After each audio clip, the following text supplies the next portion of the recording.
Les Mongols, une des civilisations les plus incomprises.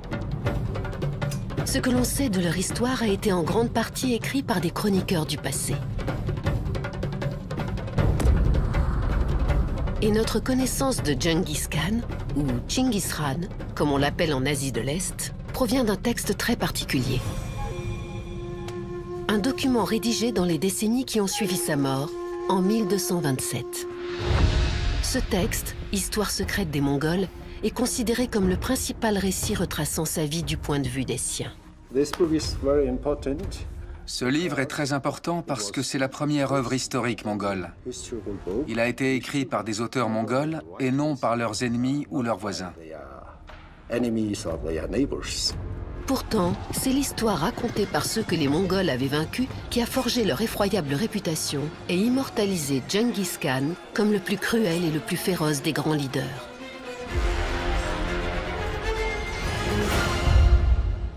Les Mongols, eux, continuent à lui vouer un culte presque divin. C'était le plus grand homme du monde. Ils érigent des statues à son effigie et organisent des cérémonies en son honneur. Entre ces deux extrêmes, on découvre en fait une histoire complexe et multidimensionnelle. Les accomplissements de Genghis Khan et de ses successeurs sont bien plus révolutionnaires et étonnants qu'on ne le pensait. Son succès ne s'explique pas que par ses victoires militaires. Il a aussi convaincu ses groupes qu'ils pouvaient vivre ensemble et être plus forts que jamais. En s'appuyant sur des recherches scientifiques de pointe et sur de nouvelles fouilles archéologiques, On peut affirmer que c'était le palais d'été de Genghis Khan. les historiens réexaminent le règne de Genghis Khan et son héritage. Les Mongols se transforment en réalité des populations complexes, sophistiquées. Finalement, il y a plein d'éléments de la modernité politique, du rapport aux religions, du rapport à l'art. Donc on ne peut pas comprendre la période moderne sans vraiment comprendre la période mongole.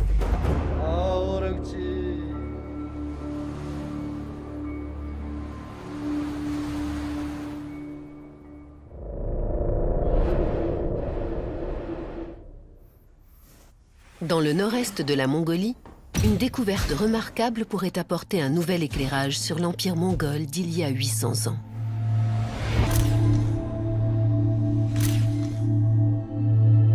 Un cercueil fait à partir d'un tronc évidé et contenant une momie a été mis au jour dans les monts Altaï. C'est la première fois qu'il est filmé. Seules les élites étaient enterrées. C'est donc une découverte extrêmement rare.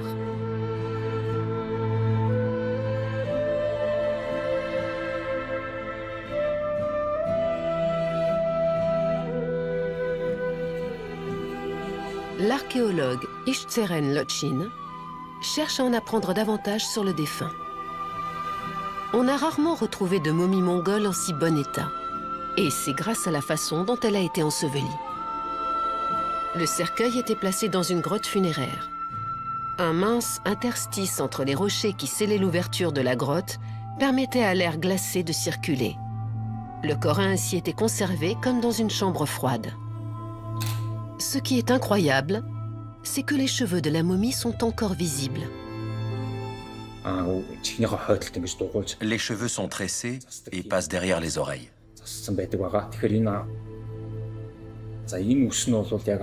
C'est très clairement le style de coiffure de la noblesse, comme celle de Genghis Khan et de Kubilai Khan.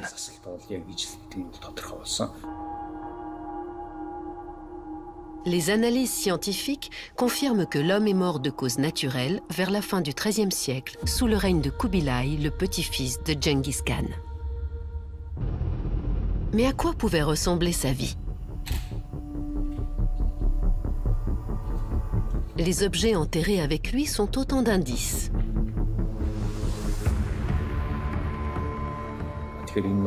Ici, on a de magnifiques étriers en fer, une cravache, divers étuis,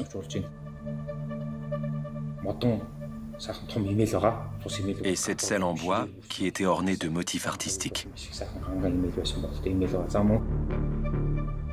Ces accessoires équestres semblent indiquer un cavalier accompli. Mais il y a autre chose d'encore plus intéressant.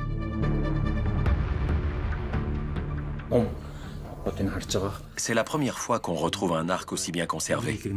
C'est très rare.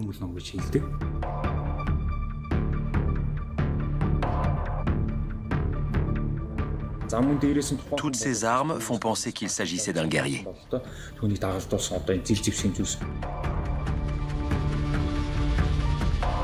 Ces découvertes remarquables nous donnent un aperçu de la vie d'un guerrier mongol. Après la mort de Genghis Khan, ses héritiers ont conquis de nouveaux territoires et doublé la taille de l'empire. Ce qui explique sans doute pourquoi, comme le révèle cette sépulture, les guerriers étaient vénérés. Tout a commencé un siècle plus tôt. La Mongolie, devenue depuis un vaste pays niché entre la Russie et la Chine, n'existait pas encore.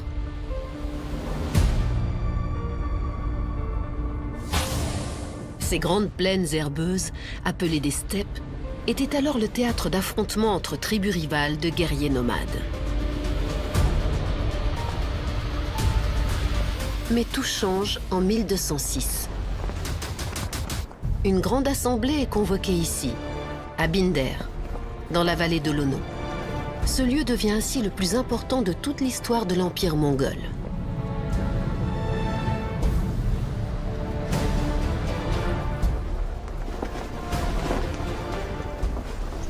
C'est là qu'un chef de tribu nomade, un certain Temujin, est proclamé Chinggis Khan, un titre qui signifie « empereur universel ». Après avoir soumis toutes les tribus nomades des steppes, il les rassemble pour former une seule nation mongole.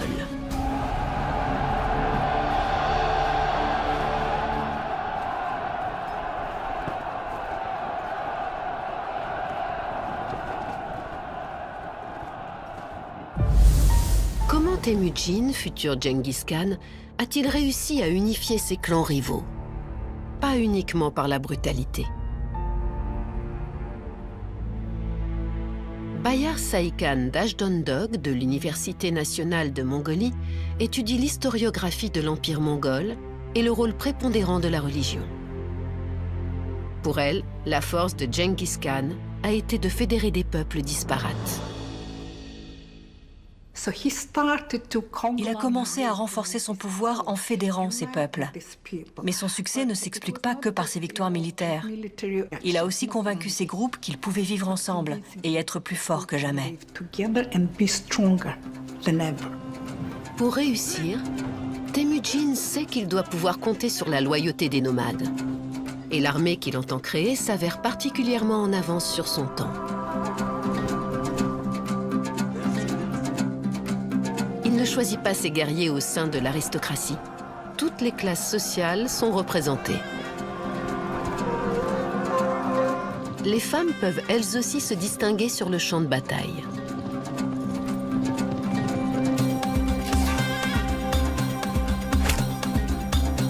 Ou dans d'autres domaines.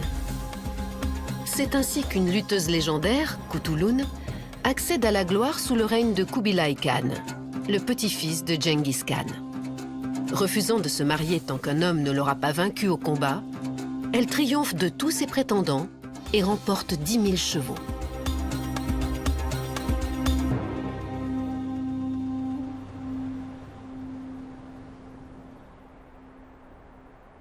À Ordos, en Mongolie intérieure, un monument commémore l'armée révolutionnaire de Genghis Khan.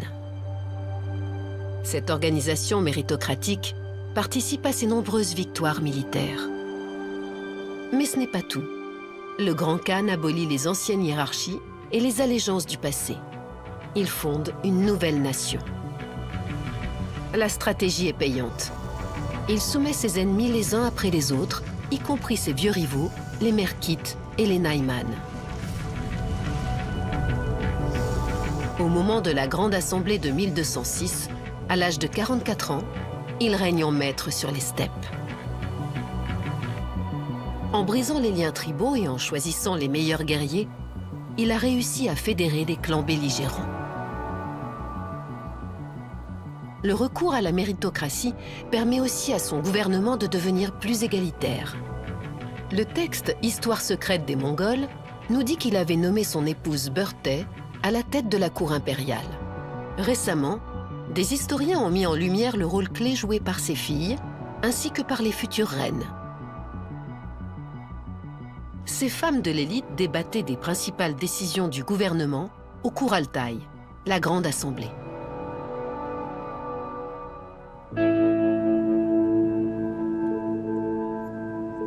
Traditionnellement, les Mongols n'enterraient pas leurs morts sous terre. Et jusqu'en 2004, la plupart des tombes de l'Empire mongol mises au jour renfermaient des hommes. Mais des fouilles menées dans le sud-est du pays ont montré qu'il existait des exceptions à la règle. Le site s'appelle Tavan Tolgoi, les 5 collines. À cet endroit-là, il y a 5 petites collines.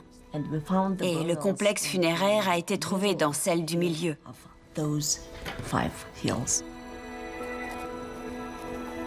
Le complexe funéraire est constitué de grands cercles de pierre de plusieurs mètres de diamètre, contenant chacun une ou plusieurs sépultures. Dans la tombe, on a trouvé un cercueil en bois. Il s'agit en réalité d'un tronc d'arbre évidé. On a exhumé les restes de plusieurs hommes âgés, ainsi que ceux d'une jeune femme. Et la tombe réserve aux archéologues une autre surprise. Les ossements d'un cheval avec sa selle et sa bride. Nous étions très enthousiastes et en même temps un peu déconcertés. Qui sont ces gens? Et pourquoi sont-ils là? Juste à côté, le squelette d'une femme manifestement de haut rang. Dans la tombe, on a trouvé beaucoup d'objets précieux. Des bijoux en or, en argent et en bronze. Ils ont aussi mis au jour des bagues dorées avec un sceau gravé qui soulèvent d'autres questions sur l'identité de cette femme. Quand on a découvert ces bagues, ça nous a interpellés. Pourquoi y a-t-il un faucon gravé à l'intérieur?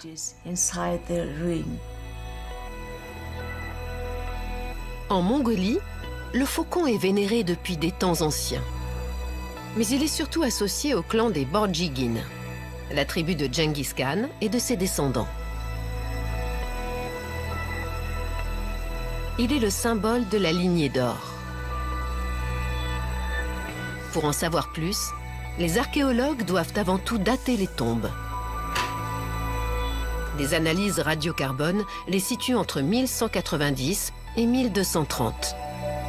C'est l'époque de Genghis Khan et de la naissance de l'Empire mongol. Et ce n'est pas le seul lien avec le Grand Khan.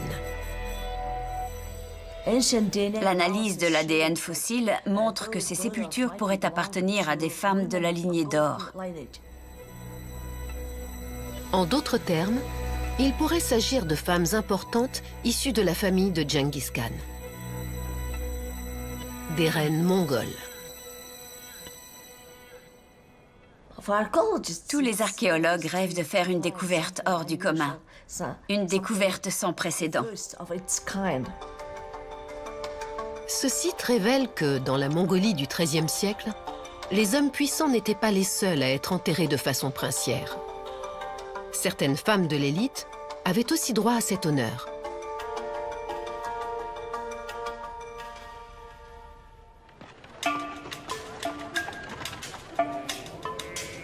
Le mode de vie nomade avait permis aux Mongols d'acquérir des compétences qui allaient les aider à bâtir un empire. Leurs maisons étaient entièrement transportables. Ils vivaient dans des tentes circulaires, appelées guers, et mieux connues sous le nom de yourtes. Le guer était constitué d'une ossature en bois basique, assemblée pièce par pièce. 800 ans plus tard, presque un tiers des Mongols restent des éleveurs nomades. Et si leurs déménagements se sont modernisés, la construction des yourtes reste à peu près la même.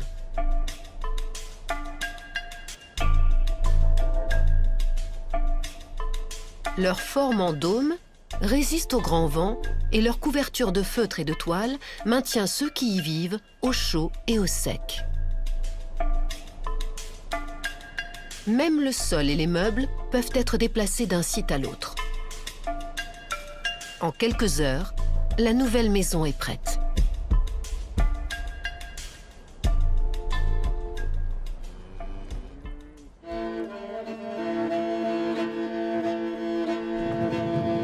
À l'époque de Genghis Khan, les conditions de vie rigoureuses des steppes mongoles produisaient des guerriers résistants et alertes.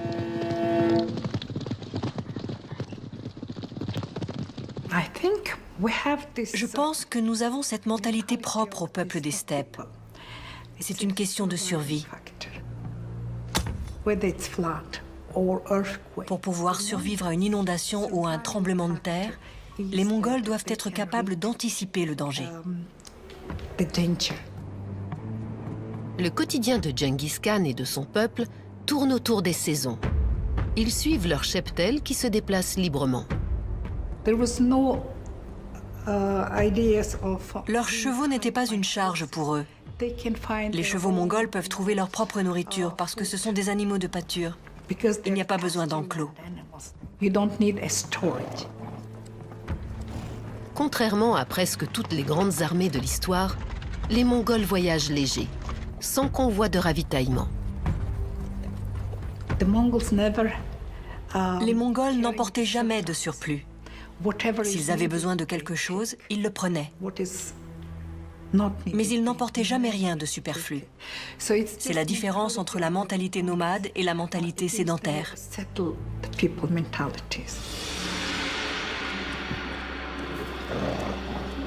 Endurcis par ce mode de vie nomade, Genghis Khan et son armée savent vivre simplement, se déplacer rapidement et survivre. Les guerriers dont s'entoure le chef mongol ne sont pas seulement les meilleurs. Ils ont aussi les capacités nécessaires pour supporter de longues campagnes militaires.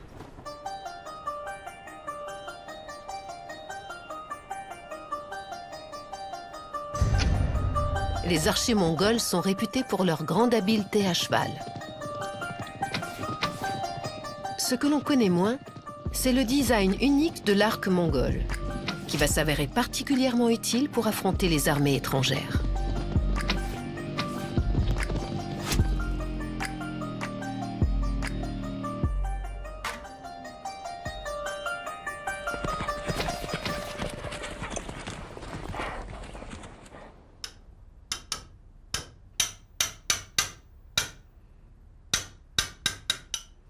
Les longbows occidentaux, ou arcs droits, sont traditionnellement taillés dans une seule pièce de bois, alors que l'arc mongol est un composite fabriqué à partir des différents matériaux disponibles. Les Mongols ont inventé ces arcs composés de plusieurs éléments. Batmunk Turmurkun est l'un des 5 derniers facteurs d'arc de Mongolie qui utilisent encore les techniques de fabrication de l'époque de Genghis Khan. Ils sont très souples parce qu'on utilise des matières animales. De la corne, des tendons et de la colle à base de poisson.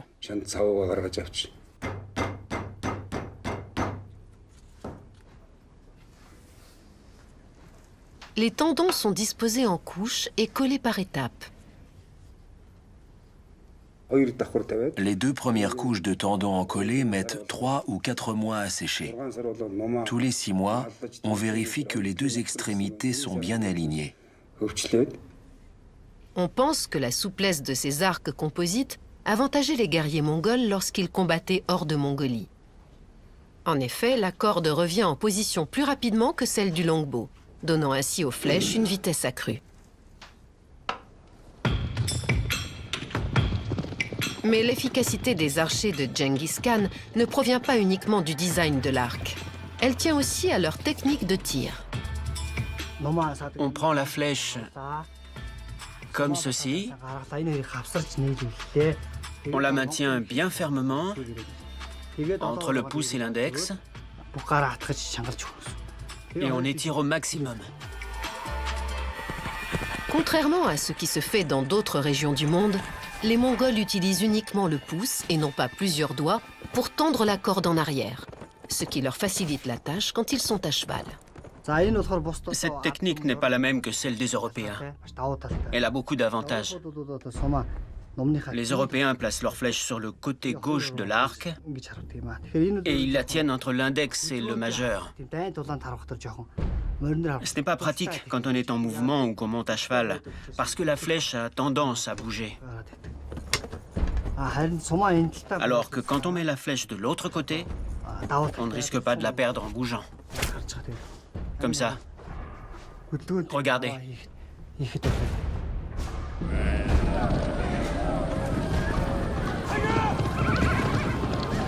Les cavaliers mongols sont de redoutables archers. Même à plein galop sur un sol inégal, ils parviennent à tirer vers l'arrière sans rater leur cible.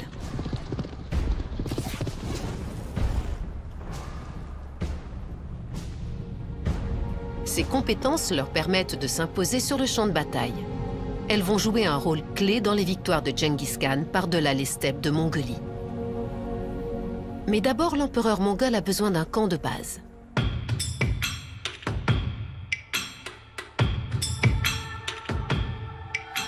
Les historiens ont longtemps pensé que les nomades mongols du XIIIe siècle n'avaient laissé presque aucune structure permanente. Les archéologues ont pourtant fouillé jusqu'en 2014 un site reculé des steppes qui semble avoir un lien tangible avec le règne du Grand Khan. L'historien britannique John Mann est l'auteur de 5 livres sur l'Empire mongol. Il est venu rencontrer Ishtseren Lotchin, l'un des archéologues qui a participé aux fouilles. Aujourd'hui, le site a été recouvert dans un souci de conservation. C'est un grand privilège d'être ici. Qu'y a-t-il là-dessous? Le premier bâtiment a été érigé ici entre 1190 et 1210. 8 siècles plus tard, on discerne encore les contours de construction qui datent de l'époque de Genghis Khan, dont une considérée par certains comme son ancien palais.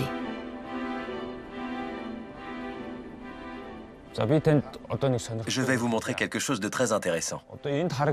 C'était sans doute le système de chauffage principal à l'époque de Genghis Khan. Ce sont ces pierres-là. Ishtseren et son équipe pensent que ces pierres étaient chauffées par un feu. On en trouve sur tout le périmètre du bâtiment, considéré comme le palais de Genghis Khan. Si ça se trouve, ces pierres ont servi à chauffer les pieds de Genghis Khan. Les archéologues ont établi un relevé à l'aide d'un radar à pénétration de sol. Il s'avère que le site n'abritait pas seulement un palais royal. Il était traversé par une route principale avec des habitations de part et d'autre.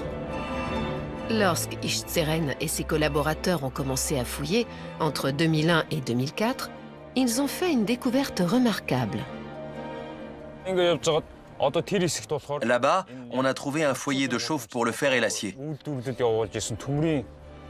On a mis au jour une forge avec tous les outils que peut utiliser un forgeron.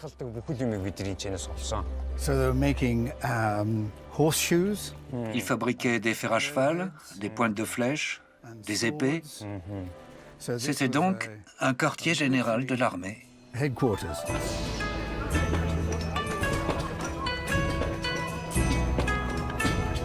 L'endroit s'appelait Avarga. Et des fouilles montrent que ce n'était pas qu'un palais. C'était une véritable ville, avec de nombreux habitants.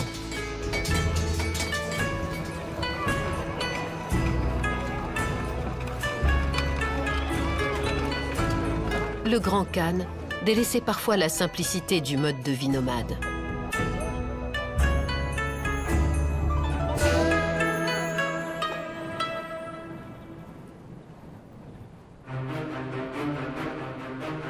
Après avoir réussi à fédérer toutes les tribus nomades des steppes, Genghis Khan se met en tête de conquérir des territoires plus lointains. Et il regarde d'abord vers le sud. La Chine de l'époque est constituée d'une multitude de royaumes indépendants qui abritent près d'un tiers de la population mondiale. Des perspectives prometteuses se dessinent sur la route de la soie, l'ancien réseau de routes commerciales reliant l'Asie et l'Europe. En 1215, l'armée mongole assiège la ville de Jongdu, l'actuel Pékin. Genghis Khan se tourne alors en direction de l'ouest, vers un royaume musulman qui recouvre la plus grande partie de l'Asie centrale, l'Empire khorezmien.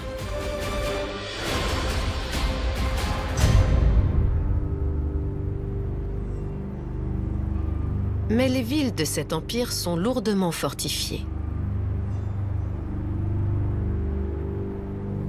Les Mongols marchent d'abord sur Boukhara, une cité protégée par une grande enceinte en pierre. Pour ces archers hors pair, c'est un nouveau type de défi. Les Mongols étaient d'excellents archers à cheval, peut-être les meilleurs que le monde ait jamais connus. Mais ils maîtrisaient mal la garde de siège. Ils n'avaient pas d'ingénieurs. Ils apprenaient sur le tas. Au cours de leur premier siège, ils ont failli se noyer en essayant de détourner une rivière. L'historien militaire Timothy May teste l'une des armes de siège des Mongols à l'aide d'un tissu imbibé de graisse animale. Une fois qu'on l'a fixé, on l'enflamme et on tire sur les fortifications locales. Le combustible fonctionne. On peut semer le chaos à l'aide d'une simple flèche enflammée. L'armée mongole a sans doute recours à ces flèches incendiaires pour assiéger Boukhara.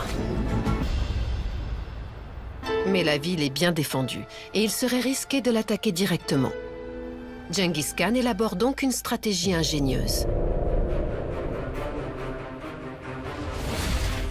Une première armée attaque les villes frontalières de l'Empire khorezmien, tandis qu'une autre parcourt 3200 km à travers le désert de Kizilkum pour prendre les villages voisins de Boukhara par surprise. Les deux armées sèment la terreur partout où elles passent, poussant les habitants à fuir pour se réfugier à Boukhara.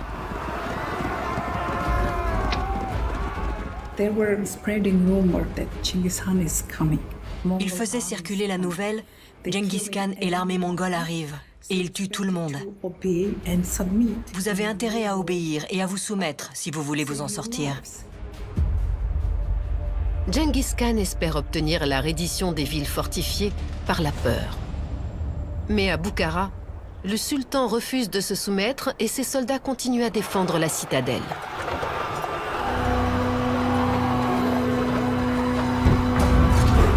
Des catapultes entrent en action et les Mongols chargent. Ils capturent des civils qu'ils placent entre eux et l'armée du sultan. Les Mongols obligent ces gens à marcher devant eux, comme des boucliers humains. De la chair à flèche, si l'on peut dire.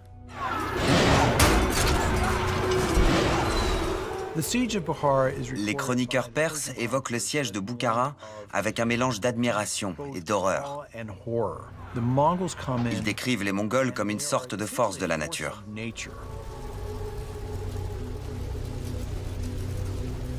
Après plusieurs jours de combats acharnés, la citadelle est réduite en cendres.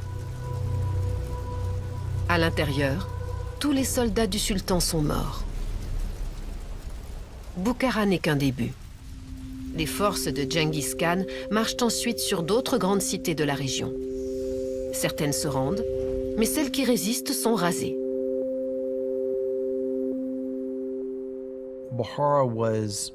Boukhara a servi à démontrer non seulement la puissance des Mongols, mais aussi la férocité dont ils étaient capables en cas de besoin. Cette victoire prouve que les féroces Mongols sont aussi des maîtres de la coordination militaire. Ils sont capables de déployer simultanément plusieurs opérations de grande ampleur. En 1222, la stratégie sanguinaire de Genghis Khan a porté ses fruits. Il contrôle toutes les routes commerciales vers l'Europe. Pour conquérir l'Empire khorezmien, les Mongols ont mis à profit leurs techniques guerrières et leur terrifiante réputation. Mais ils ont surtout fait appel à leur atout maître, les chevaux.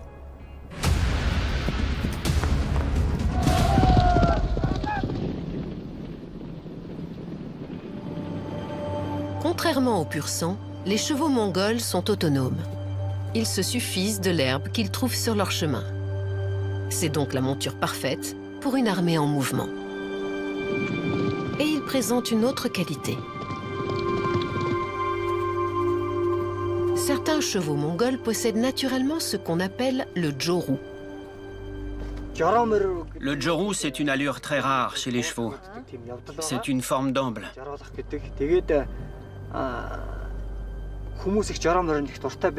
Les gens adorent monter un cheval qui va l'amble, parce que c'est une allure très régulière. Et c'est aussi particulièrement confortable pour le cavalier. Ces chevaux galopent. Ils étendent les jambes et martèlent le sol. Sur un cheval au galop, le cavalier doit se redresser sur ses étriers pour amortir les chocs. Ce n'est pas une position qu'on peut garder pendant très longtemps. Ce cheval va l'amble. Il avance rapidement, mais son dos reste presque immobile, ce qui rend l'assise plus confortable. Sur un cheval qui possède le joru, le cavalier sent moins le mouvement. C'est plus commode pour parcourir de longues distances. Stable, rapide et robuste, ces chevaux sont pour beaucoup dans la supériorité militaire des guerriers de Genghis Khan. Et les Mongols ont encore un autre atout dans leur manche. Chaque cavalier emporte plusieurs chevaux, à la fois pour donner l'illusion d'une armée plus nombreuse et pour pouvoir changer régulièrement de monture. Ce stratagème leur permet de parcourir jusqu'à 160 km par jour. Les chevaux sont le moteur de l'Empire mongol. Mais ils sont bien plus qu'un simple moyen de transport.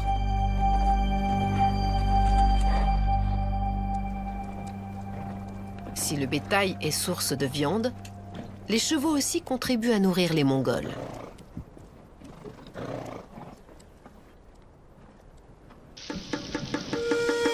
L'airag est une boisson fermentée légèrement alcoolisée, obtenue en brassant du lait cru de jument pendant plusieurs jours. Ce n'est peut-être pas très appétissant, mais c'était autrefois un des aliments de base des Mongols. Et de nouvelles recherches fascinantes montrent les bénéfices étonnants qu'en ont retirés les soldats de Genghis Khan il y a 800 ans. L'airag était une source de vitamines, et ses propriétés antibactériennes le rendaient utile pour prévenir et soigner certaines maladies répandues, comme le typhus et la dysenterie. En été, il remplaçait l'eau que la chaleur pouvait rendre impropre à la consommation.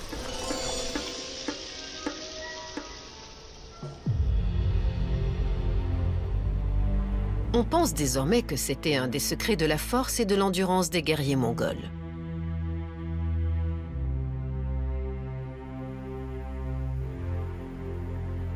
À Ulan-Bator, l'actuelle capitale, l'archéologue Ishtseren Lotchin a fait une autre découverte remarquable dans la tombe de la momie. La mise au jour d'étriers, d'une selle et d'une cravache semblait indiquer que le défunt était un guerrier du XIIIe siècle.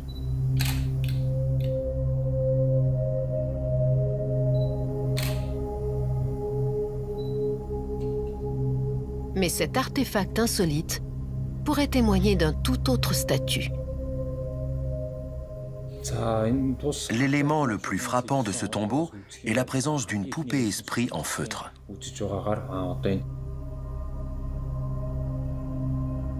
Si les voyageurs occidentaux du XIIIe siècle ont décrit ces poupées esprits, c'est pourtant la première fois qu'on en retrouve une. C'est une découverte inestimable. Elle est en laine. Et elle a des yeux, des bras, des jambes, tout ce qu'il faut. La momie retrouvée est peut-être celle d'un chaman.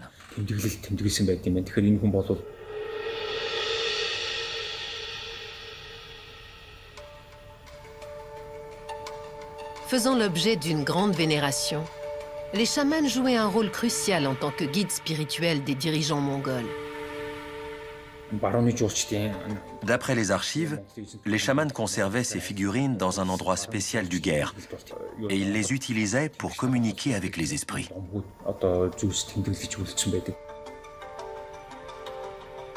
Tout ce que faisaient les Mongols était gouverné par la religion. Même la décision de partir en guerre. Avec son double statut de guerrier et de chaman, cet homme devait être quelqu'un de très puissant.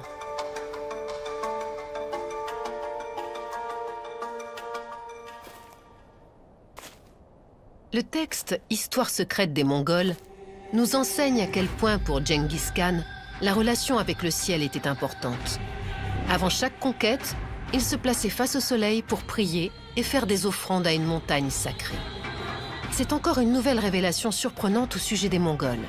Ils avaient une vie spirituelle intense.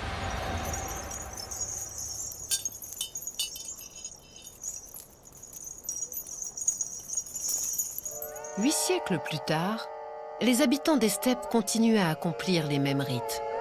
C'est une forme d'animisme, une religion qui considère que les objets du monde naturel sont dotés d'un esprit.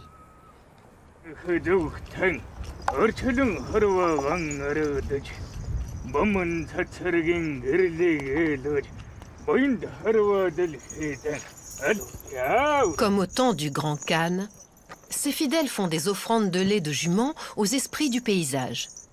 Ils lèvent les mains au ciel en signe de soumission avant d'inviter les esprits à s'exprimer à travers une figure sacrée, le chaman.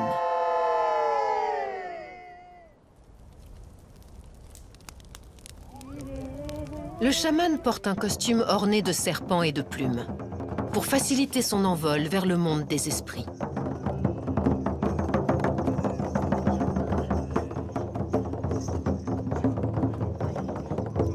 Il dissimule son visage pour s'isoler des autres participants.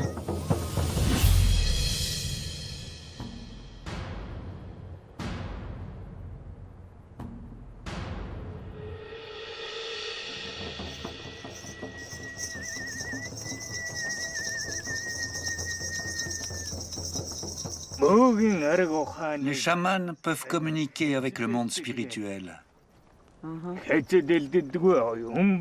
Ils peuvent laisser les esprits prendre possession de leur corps.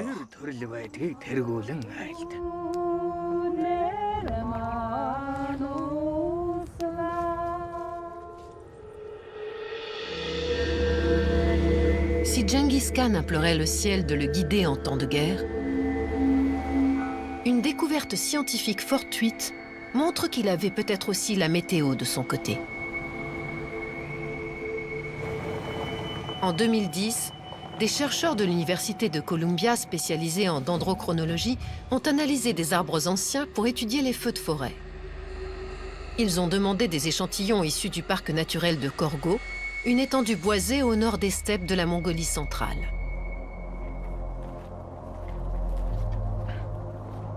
Leurs conclusions ont ouvert une fenêtre passionnante sur l'histoire de l'Empire mongol.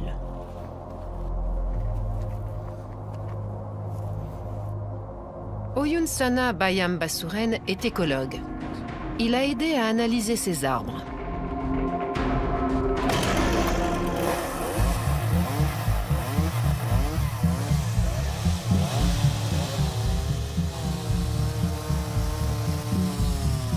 L'observation de leurs cernes de croissance lui a permis d'en apprendre plus sur le climat passé de cette région. Les arbres contiennent de précieuses informations. Plus l'écart entre les cernes est important, et plus il y a eu de précipitations à cette période-là. Or, c'est exactement ce qu'on constate au moment où Genghis Khan et son armée étaient régulièrement en guerre.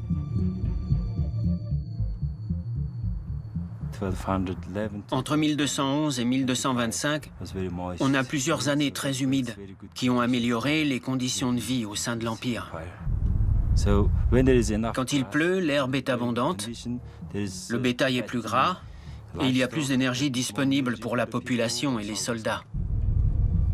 Et tandis que les troupes se rassasient de viande bien grasse, les troupeaux de chevaux profitent eux aussi de ces prairies luxuriantes. Et des chevaux bien nourris sont le moteur d'une armée conquérante.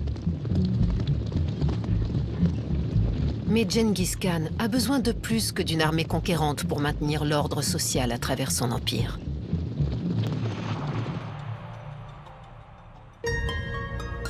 Il y parvient en grande partie grâce à une innovation incontournable du début du XIIIe siècle, l'écriture.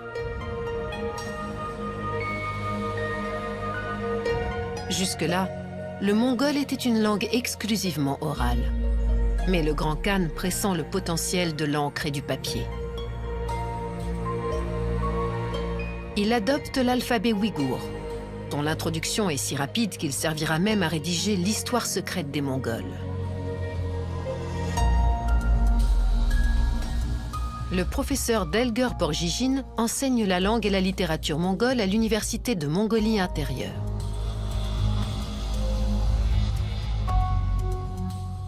Genghis Khan a développé cet alphabet pour son grand empire. On l'utilisait pour l'éducation, la finance, l'administration ou encore pour transmettre les ordres militaires.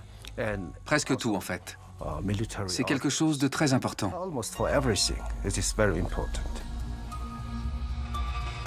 Pour fédérer les tribus nomades qu'il a unifiées, Genghis Khan promulgue un nouveau corpus de lois, sans doute basé en partie sur des règles préexistantes. Et c'est l'écriture qui permet à son administration de le diffuser à travers l'Empire. Ce code juridique, connu sous le nom de Yasa, apparaît étonnamment moderne. Il aurait tout à fait sa place dans la Mongolie d'aujourd'hui. Il proscrit le vol ainsi que le mensonge. Il interdit également d'enlever une femme ou d'en abuser. Et il impose le respect de toutes les religions.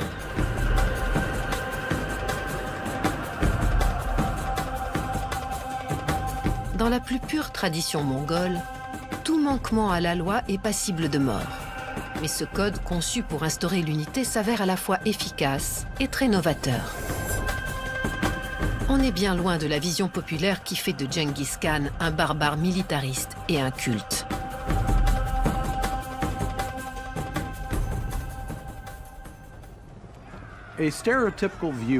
On a ce cliché du maraudeur assoiffé de sang, mais c'est trop simpliste. Oui, les Mongols étaient des conquérants et ils ont tué quantité de gens. Mais ils étaient aussi très organisés et s'intéressaient beaucoup à la gouvernance. De ce point de vue, notre vision des Mongols n'est plus la même qu'il y a quelques décennies.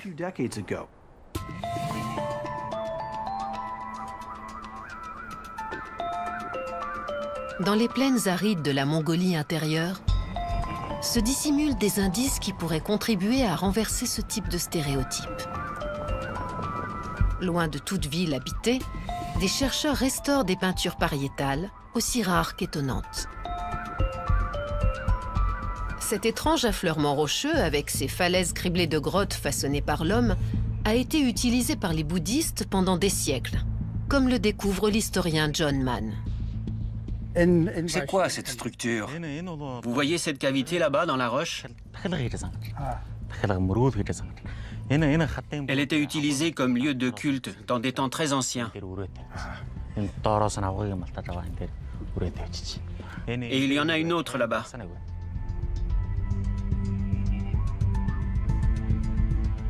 Au-delà de cet écrin spectaculaire, la singularité des grottes d'Arjaï tient en particulier au contenu de l'une d'entre elles.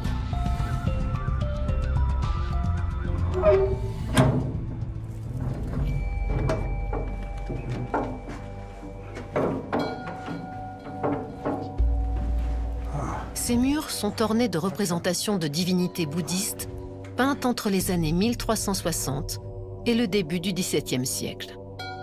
On y trouve aussi un portrait de Genghis Khan. C'est un portrait de Genghis Khan et sa famille. Au milieu, on a notre grand Khan, avec tout autour ses 3 épouses et ses 4 fils. Et derrière, ce sont les grottes d'Arjaï. Sur le sommet, il y a un temple, avec un stupa blanc. Et au-dessus, on a une représentation du dieu Namsrai, aussi appelé Bisman Tengri. Bisman Tengri est le dieu bouddhiste de la prospérité. Il est censé éloigner la pauvreté et protéger ceux qui sont en difficulté.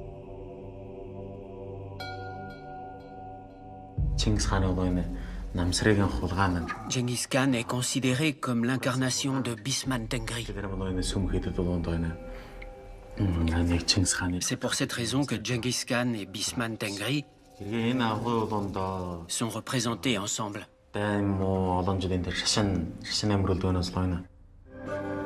Personne ne sait si Genghis Khan s'est rendu dans les grottes d'Arjaï. L'histoire secrète ne le dit pas. Tout ce qu'on sait, c'est qu'à l'époque où ces fresques ont été réalisées, son petit-fils Kubilai Khan avait conquis le Tibet et s'était converti au bouddhisme. Ce qui explique pourquoi Genghis Khan, pourtant adepte d'une forme d'animisme, est représenté ici sous les traits d'une divinité bouddhiste. Ces grottes montrent l'ouverture d'esprit de Kubilai Khan en matière de religion.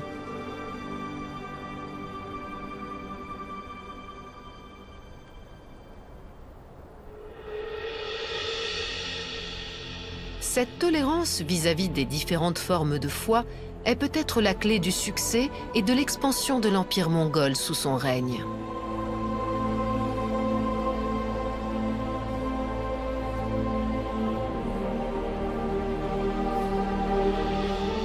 Marie Favreau, maître de conférences à l'Université de Paris-Nanterre, offre une nouvelle perspective sur l'attitude des dirigeants mongols face à la religion depuis les débuts de l'Empire. Elle s'est rendue à Erdinzu, le plus vieux monastère bouddhiste de Mongolie, bâti en 1585 dans l'ancienne ville de Karakorum. Marie Favreau étudie le système de croyance mongole à l'époque de Genghis Khan. Nous savons qu'ils avaient un panthéon de dieux, le plus important étant Tengri, le ciel. Très vite, au XIIIe siècle, ils vont avoir des sujets qui ont des religions très différentes de la leur. En particulier, ils vont avoir très vite de nombreux sujets bouddhistes, chrétiens, taoïstes, musulmans. Les différentes croyances ne sont pas un problème pour Genghis Khan et ses successeurs, car ils considèrent que toutes les religions mènent au même Dieu. Nous croyons qu'il n'y a qu'un seul Dieu. Mais de la même façon que Dieu a donné à la main plusieurs doigts, il a donné aux hommes plusieurs voix. Genghis Khan, très vite, a dû organiser ce rapport politique à ces nouvelles communautés. Donc il va signer des sortes de contrats pour les communautés religieuses.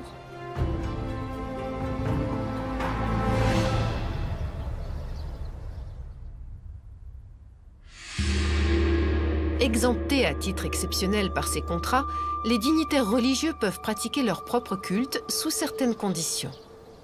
Donc il va signer des sortes de contrats qui sont d'exemption de taxes, d'exemption de services militaires pour les communautés religieuses.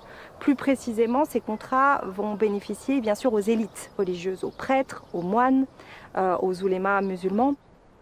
Pourquoi ces élites promettaient d'être loyales, bien sûr, au pouvoir mongol et dans leur intérêt, puisque ces contrats étaient extrêmement bénéfiques pour en fait, leur liberté de culte. Le soutien de ces dignitaires aide les Mongols à se faire accepter du reste de la population. Mais chacun y trouve son compte. Le fait de ne pas payer de taxes permet aux élites religieuses d'accroître leur richesse. Grâce à ces contrats d'exemption de taxes, ils pouvaient du coup investir l'argent qu'ils allaient gagner dans des bâtiments liés à la religion, en particulier les mosquées, les églises, les temples qui fleurissent dès la deuxième moitié du XIIIe siècle. Donc même si on a une période de destruction de bâtiments associés aux conquêtes, très vite on a une période de reconstruction et c'est directement lié à cette politique des Tarkans.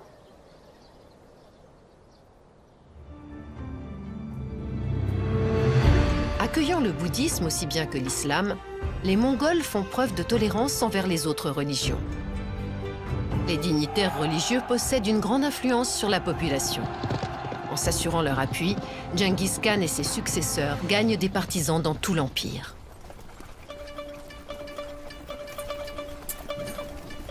C'est une stratégie habile et une victoire politique de taille pour les Mongols. Après tout, la conquête de nouveaux territoires et de nouveaux peuples reste leur priorité absolue.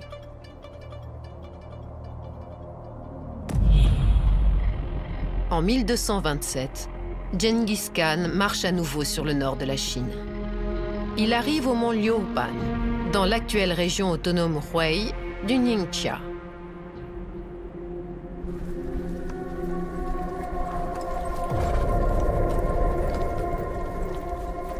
Mais il est déjà très malade. Alors que son armée est au combat, Genghis Khan, le plus grand guerrier de toute l'histoire de la Mongolie, s'éteint à l'âge de 65 ans. L'Empire perd son fondateur et sa figure de proue.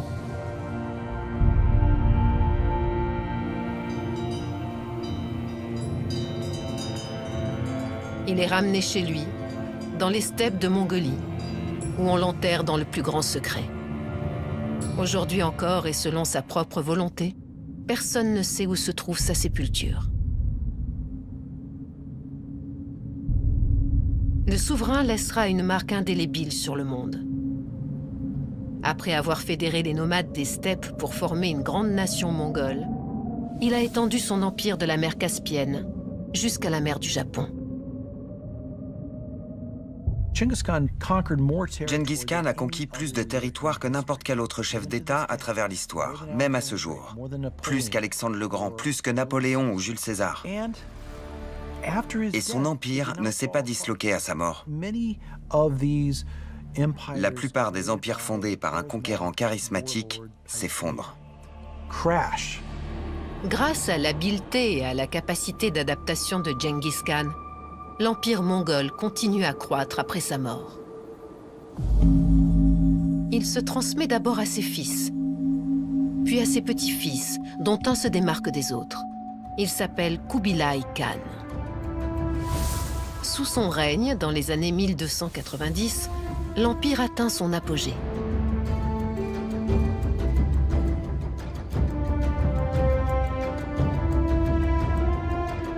Au milieu du XIIIe siècle, un réseau commun de routes commerciales relie les régions les plus reculées.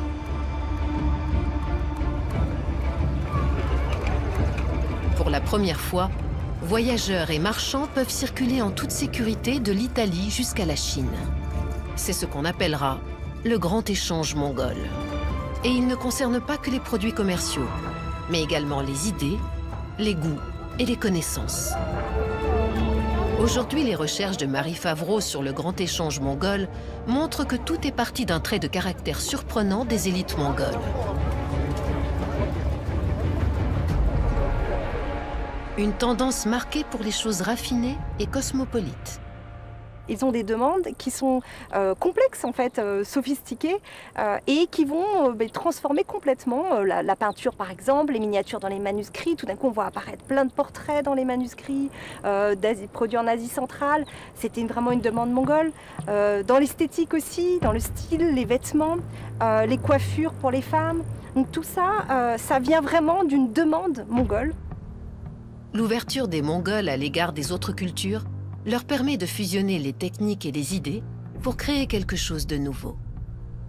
Les Mongols mettent ensemble des gens qui n'ont pas l'habitude de travailler ensemble parce qu'ils sont de cultures et qu'ils ont des pratiques différentes.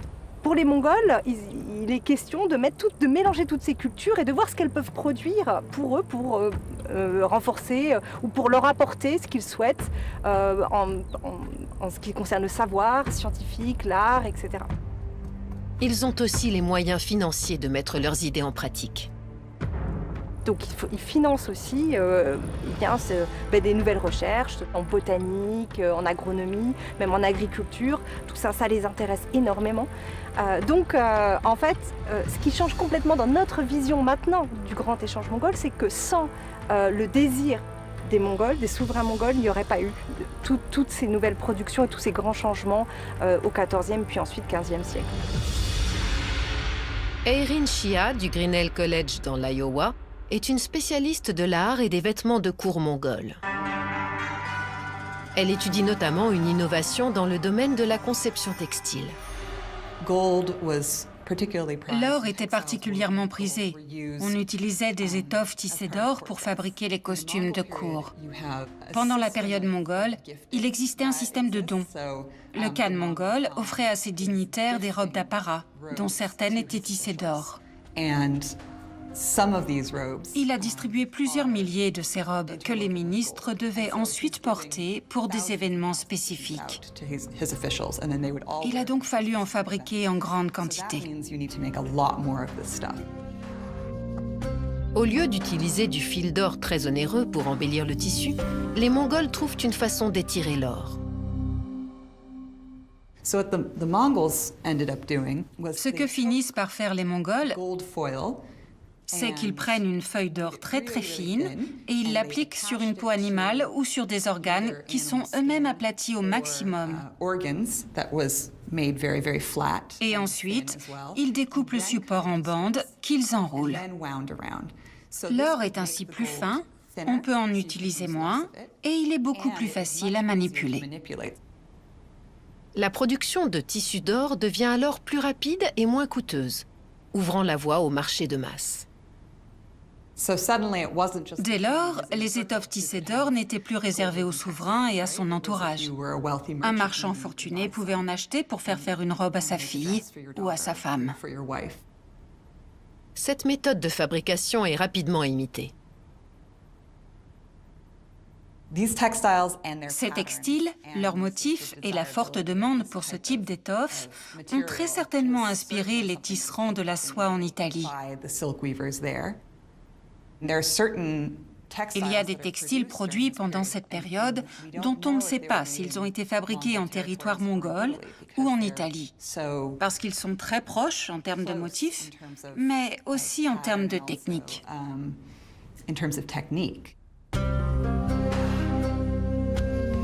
Le grand échange mongol permet à certaines innovations révolutionnaires de se diffuser à travers l'Empire et au-delà. Ce nouveau type de production textile fait ainsi son apparition dans des pays aussi lointains que l'Italie. On les retrouve dans les tableaux de la Renaissance. On peut voir ce genre de tissu sur les personnages de Giotto, par exemple, un des poids lourds du début de la Renaissance. Simone Martini est très célèbre pour ses représentations d'étoffes tissées d'or. En tant que spécialiste de l'art mongol, j'ai tendance à voir des Mongols partout.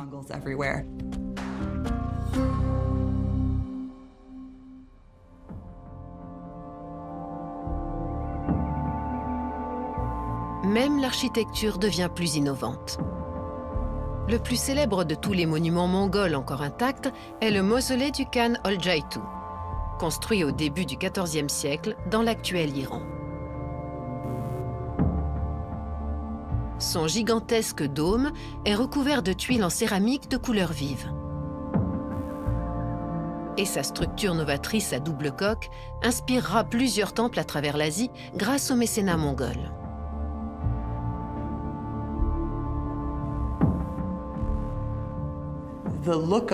L'aspect de ce dôme, au sommet du mausolée, a certainement influencé l'architecture des tombes des élites en Asie centrale. Ce type de structure a fini par se répandre plus au sud.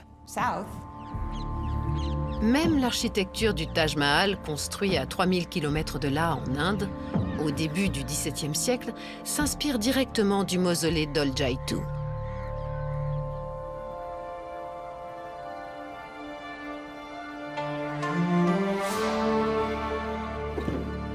Mais les innovations introduites par le grand échange mongol ne se limitent pas au monde de l'art.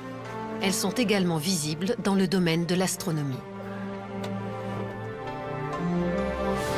L'intérêt des Mongols pour l'astronomie découle de leur désir d'anticiper les conditions météorologiques afin de choisir le meilleur moment pour partir au combat. Le petit-fils de Genghis Khan, Kubilai Khan, engage des scientifiques usant de différentes méthodologies et les fait travailler ensemble. Il finance 2 grands observatoires en Iran et en Chine pour permettre aux astronomes de confronter leurs résultats. La construction en fait de ces observatoires et puis toutes les productions des astronomes, c'est donc au service de l'Empire mongol. L'idée c'est de fournir aussi des calendriers beaucoup plus précis pour les Mongols et en fait d'avoir des calendriers pour les différentes parties de l'Empire et donc des tables de conversion aussi pour calculer en fonction des différents lieux. L'astronomie connaît un véritable âge d'or, en grande partie grâce aux Mongols.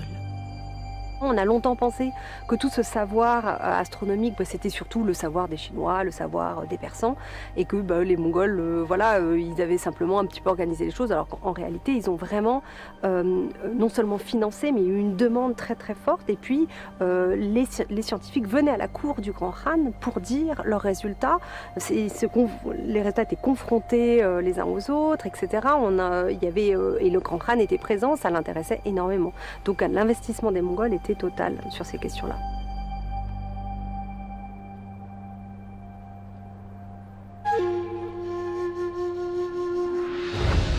Kubilai Khan, qui règne désormais sur le plus grand empire du monde, veut moderniser les coutumes commerciales. Les marchands ont besoin d'un nouveau moyen de paiement plus pratique. Toujours inventif, le souverain reprend à son compte une invention de la dynastie Song en Chine, le papier-monnaie. L'idée est tellement en avance sur son temps qu'elle ne sera adoptée en Europe que 400 ans plus tard.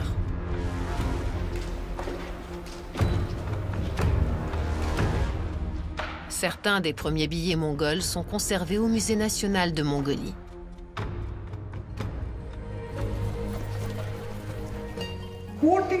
D'après les sources historiques, il fallait 100 pièces pour arriver à l'équivalent d'un billet.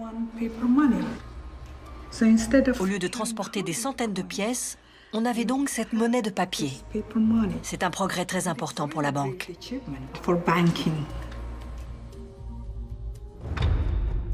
Cette monnaie de papier est beaucoup plus légère à transporter sur les routes commerciales que les pièces en métal. En outre, les Mongols font en sorte qu'on puisse l'utiliser sur l'ensemble de leur territoire. Au XIIIe siècle, 2 siècles après son invention par la dynastie Song, grâce à Kubilai Khan, le papier-monnaie circule dans tout l'empire mongol. Ça, c'est le papier-monnaie. Il est écrit ici « valable sur tout le territoire de l'empire mongol ». Cette monnaie était donc reconnue dans les différentes régions de l'empire mongol et elle était convertible en monnaie locale.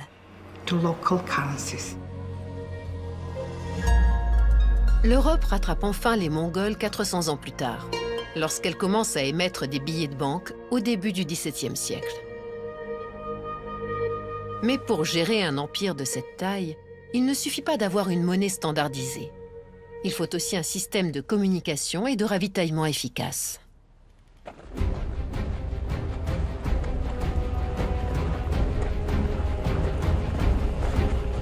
Au début des années 1200, Genghis Khan met donc en place un service de courrier qui n'a rien à envier à ceux d'aujourd'hui.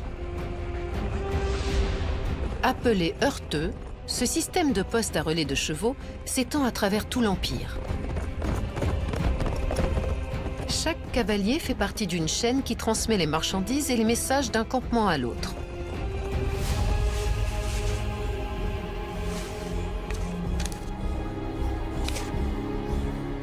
Des centaines de relais de poste relient ainsi l'empire d'est en ouest. Les coursiers peuvent s'y arrêter pour se ravitailler et changer de monture. L'heurteux est une des pierres angulaires de l'empire mongol.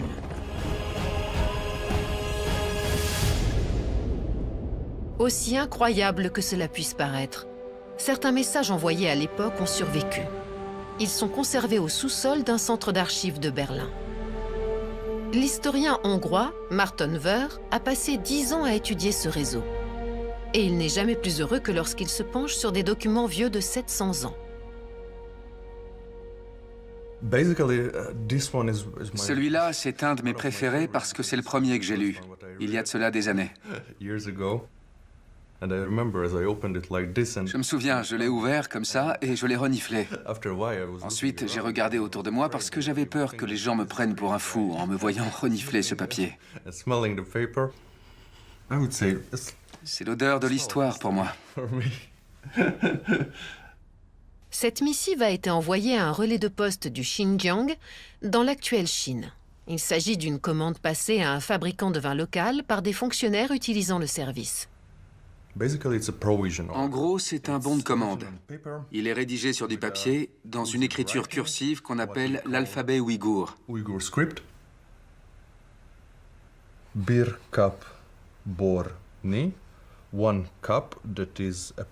Un cap, c'est-à-dire environ 8,4 litres de vin pour la période courant jusqu'au 26, soit 4 jours en tout.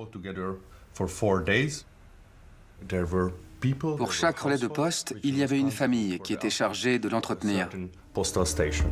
Les historiens de l'Empire mongol s'appuient souvent sur des récits de voyage ou encore sur des documents chinois ou persans issus des hautes sphères du pouvoir. Ce sont des sources importantes et très précieuses. Mais en général, elles cherchent à raconter une histoire qui concerne le plus souvent la cour.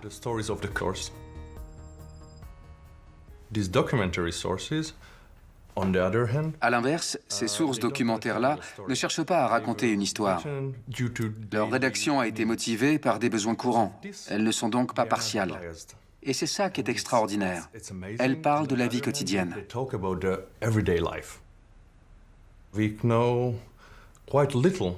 On en sait très peu sur la vie quotidienne au Moyen-Âge, en particulier dans cette région. Si vous me demandiez combien coûtait un cheval à l'époque, il serait très difficile de répondre. Mais grâce à ces documents, ça devient possible. Les archives qu'étudie Marton montrent aussi à quel point le système de l'heurteux était bien adapté aux différents terrains de l'Empire.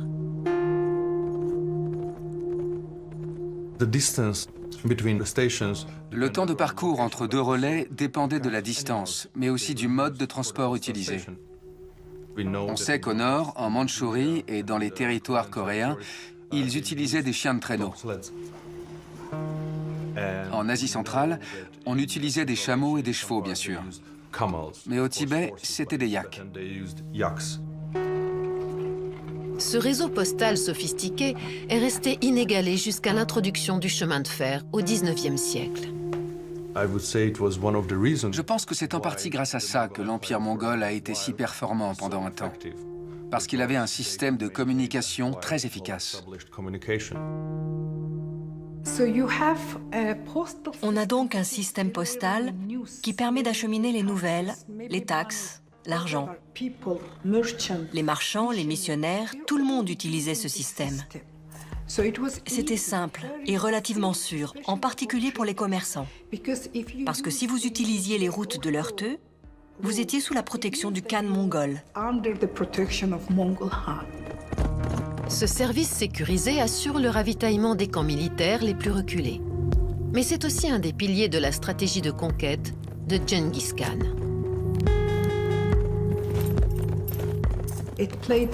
Il a joué un rôle central dans l'expansion de l'Empire mongol.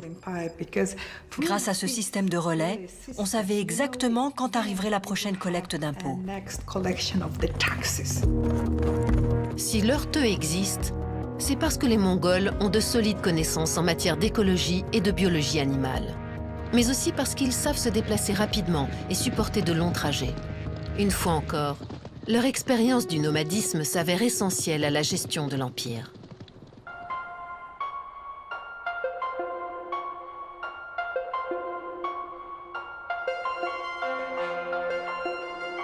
En 1256, 4 ans avant de devenir Khan, le petit-fils de Genghis Khan, Kubilai, décide de se doter d'une ville à la hauteur de ses ambitions.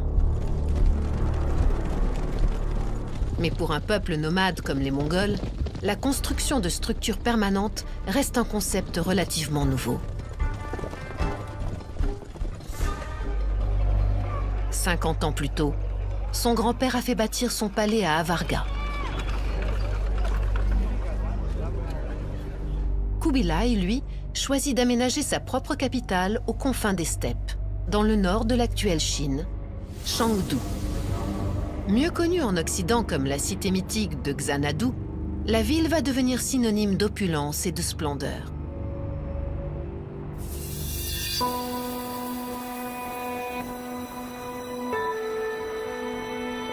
Si l'on sait à quoi pouvait ressembler Chengdu, c'est grâce à la description qu'en a donnée un célèbre voyageur il y a 750 ans. Dans l'actuelle capitale du pays, Oulan-Bator, l'historienne Marie Favreau examine le témoignage de l'explorateur italien Marco Polo.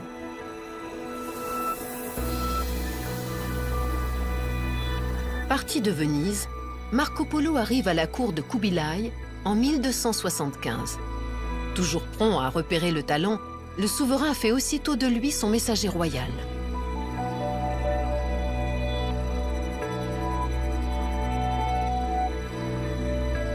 « 17 ans plus tard, Marco Polo raconte ses aventures dans ce livre.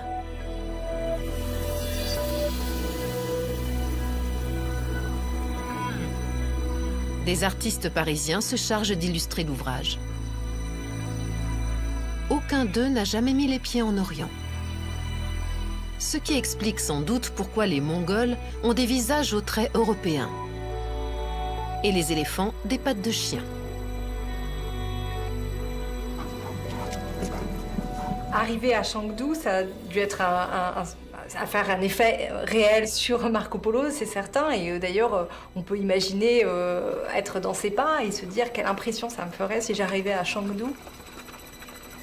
Les fouilles archéologiques révèlent que Chengdu était un creuset de culture et de nationalité. Le palais d'été de Kubilai Khan, avec la ville qui l'entoure, sans doute quelque chose de très impressionnant dans son organisation, très rectiligne.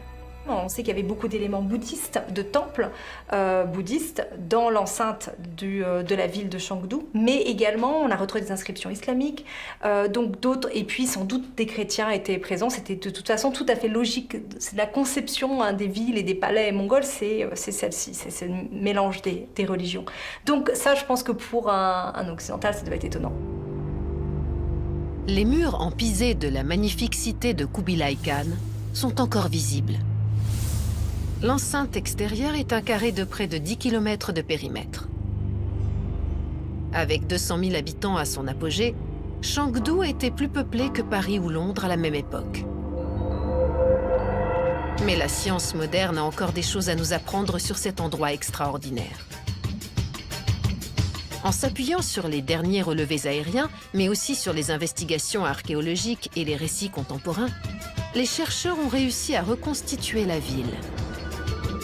Elle apparaît comme une métropole unique, abritant aussi bien des nomades que des personnes sédentaires, dans un mélange inédit de tentes et de structures en dur, dont un palais de marbre scintillant en plein cœur de la cité.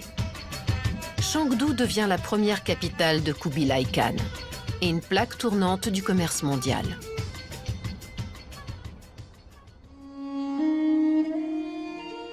Mais un nomade reste un nomade. Le Grand Khan possède son propre pavillon transportable en bambou, que Marco Polo surnomme le palais de bambou.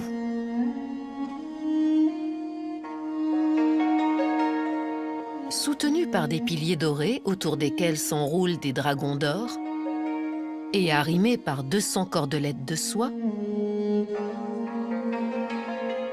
il est surmonté d'une toiture en bambou laqué et fermé par des pans de tissu doré. Le souverain y donne des banquets somptueux au milieu de la musique et des chants pour des convives venus de tout l'empire mongol.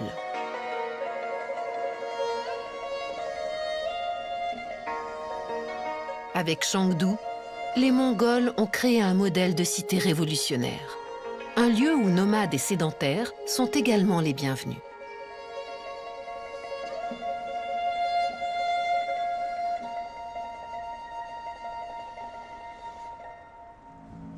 À la fin du XIIIe siècle, Kubilai a conquis toute la Chine et l'empire mongol s'étend désormais du fleuve Danube à l'ouest jusqu'à l'océan Pacifique à l'est. C'est le plus grand empire terrestre contigu qui ait jamais existé. 70 ans plus tard, la pandémie la plus meurtrière de l'histoire de l'humanité précipite son déclin. La peste bubonique ou peste noire. Pendant des siècles, les causes de l'épidémie vont faire l'objet d'un mythe tenace. Les Européens accusent ceux qui les menacent le plus, les Mongols. D'innombrables livres d'histoire affirment que la contagion est partie de la région de la mer Noire, alors gouvernée par les Mongols. Ces ouvrages se basent en grande partie sur un récit écrit par un avocat vénitien en 1348.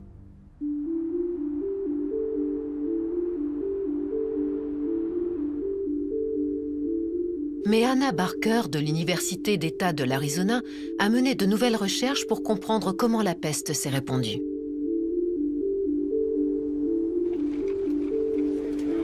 Au bout du compte, les causes de sa propagation depuis l'Asie jusqu'en Europe n'ont rien de machiavélique. Ce qu'on sait de la peste, c'est qu'elle a tendance à voyager avec les rongeurs. On sait aussi que les rongeurs aiment vivre dans des entrepôts de grains ou des navires céréaliers, et qu'ils se nourrissent de grains. Il se trouve que la région de la mer Noire est alors la plaque tournante du commerce de grains. C'est là que les villes européennes comme Gênes et Venise se fournissent en céréales. Et c'est avec ces céréales que la peste arrive en Europe. Les conséquences sont catastrophiques. La peste a fait des ravages au sein de l'Empire mongol, tout comme elle a fait des ravages dans toutes les régions touchées par l'épidémie. Parce qu'on parle d'un taux de mortalité de 40 à 60%. Ça fait énormément de gens qui meurent tous en même temps, avec des répercussions majeures dans toutes sortes de domaines.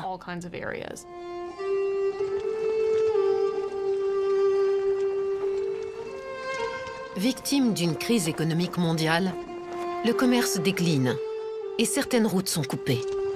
Pour les nomades, il devient plus difficile de se déplacer en nombre, au détriment du grand échange mongol et de la survie de l'Empire.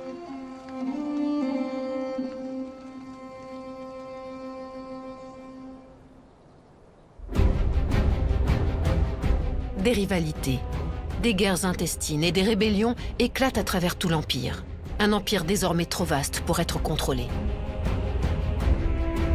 De nouveaux royaumes tels que les Ming en Chine et la Moscovie en Russie commencent à émerger et à lutter pour le pouvoir. Décimés par la peste noire, les Mongols ne sont tout simplement plus assez nombreux pour protéger l'Empire.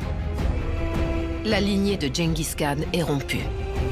Mais les vrais nomades ne disparaissent pas. Ils s'adaptent. Aujourd'hui, on voit cette fragmentation comme aussi quelque chose de positif et de créatif politiquement. L'empire énorme avec les centralisations, c'est une certaine forme d'organisation politique très intéressante. Mais les petits pouvoirs très mobiles, hyper organisés aussi, c'est extrêmement intéressant comme forme d'organisation. Donc on entre dans une autre phase de l'histoire. À partir du XVe siècle, les choses se sont transformées, c'est une mutation. Mais l'héritage mongol et l'héritage politique mongol est toujours là.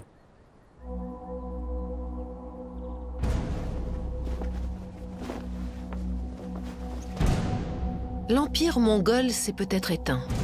Mais 800 ans plus tard, Genghis Khan fait toujours l'objet d'un véritable culte.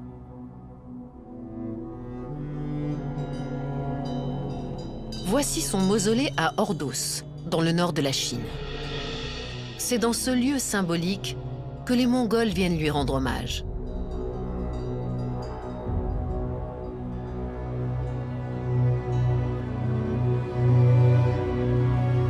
Le monument est entretenu par les Darkades, une tribu nomade qui descend des ministres de Genghis Khan. De nos jours, le culte de Genghis Khan fait véritablement partie de notre culture. C'est devenu une tradition. Ils se chargent aussi d'alimenter une flamme que l'on dit entretenue depuis la mort de Genghis Khan.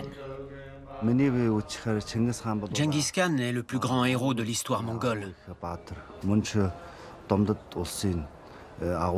C'était un homme politique et un chef d'État de renommée internationale.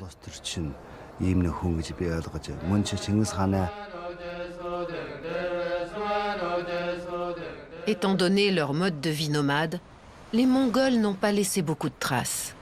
Ils nous ont néanmoins transmis un héritage surprenant, peut-être le plus important de tous, leur héritage génétique. Chris Tyler Smith est généticien.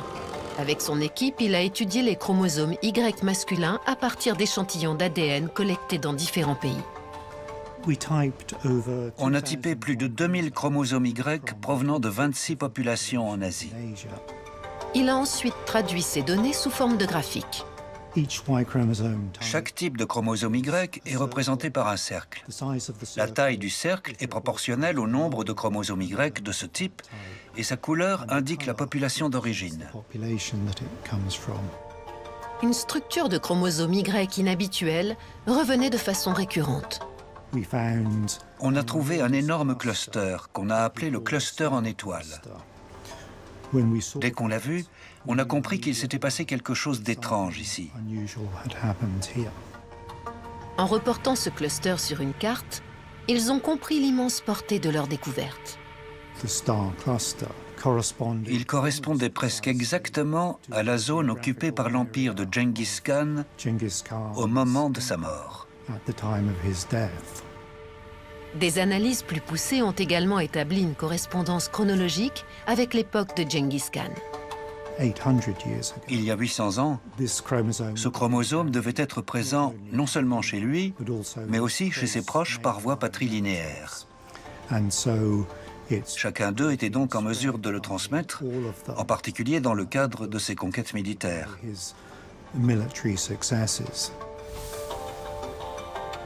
Mais on a retrouvé le même variant Y chez les Hazaras, au Pakistan. Or, il ne faisait pas partie de l'Empire mongol. Existe-t-il malgré tout un lien?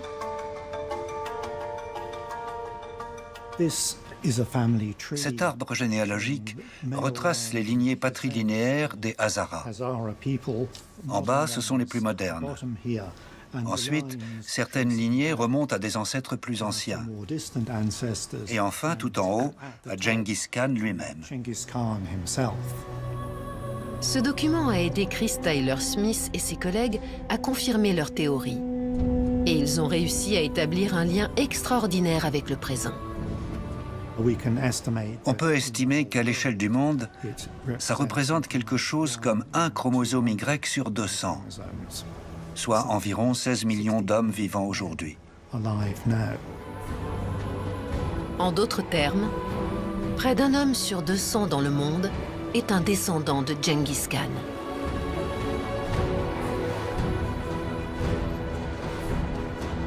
Ce n'est pas un mince héritage.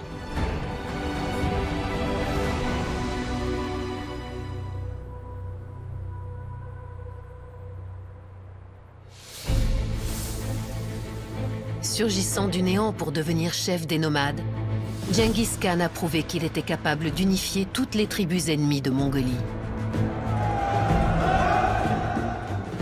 Il les a fusionnés en une seule identité cohérente, en tant que Mongol. Il a posé les fondations de ce qui allait devenir le plus grand empire terrestre contigu du monde. On a ce groupe de gens qui semblent sortir de nulle part et qui conquièrent la plus grande partie de l'Asie.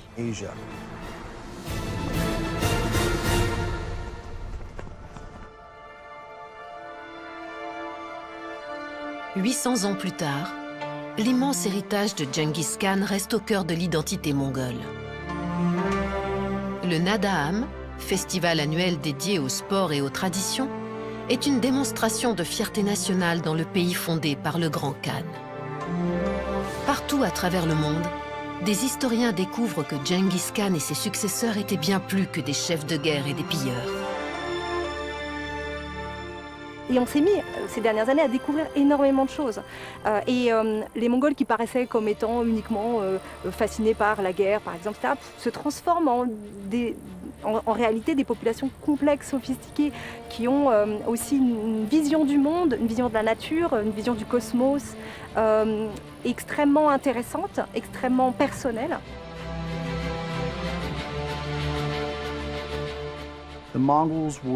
Les Mongols étaient effrayants. C'étaient des brutes féroces.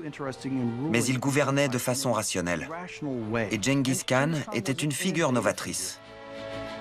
Il y avait en lui une part de génie qui le distinguait des autres figures de l'époque. Les souverains mongols ont émancipé les femmes. Ils étaient ouverts à d'autres idées, d'autres religions, d'autres cultures. Et ils ont été les premiers à fédérer ainsi les peuples. Il n'y avait jamais rien eu de comparable auparavant. Et il n'y a jamais rien eu de comparable depuis. Je ne peux pas être quelqu'un d'autre qu'une femme mongole. J'ai hérité toutes ces connaissances et cette expérience de mes ancêtres. C'est toujours en moi.